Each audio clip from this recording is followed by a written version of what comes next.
ابو الزناد نے بیان کیا، ان سے ربیعہ بن حارث کے غلام عبد الرحمن بن حرمزہ اعرج نے بیان کیا کہ انہوں نے ابو ہریرہ رضی اللہ عنہ سے سنا اور آپ رضی اللہ تعالی عنہ نے نبی کریم صلی اللہ علیہ وسلم سے سنا۔ آپ صلی اللہ علیہ وسلم نے فرمایا کہ ہم دنیا میں تمام امتوں کے بعد ہونے کے باوجود قیامت میں سب سے آگے رہیں گے، فرق صرف یہ ہے کہ کتاب انہیں ہم سے پہلے دی گئی تھی، یہی جمعہ ان کا دن تھا جو تم پر فرض ہوا ہے،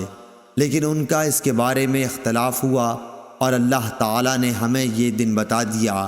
اس لیے لوگ اس میں ہمارے تابع ہوں گے۔ یہود دوسرے دن ہوں گے اور نصارہ تیسرے دن۔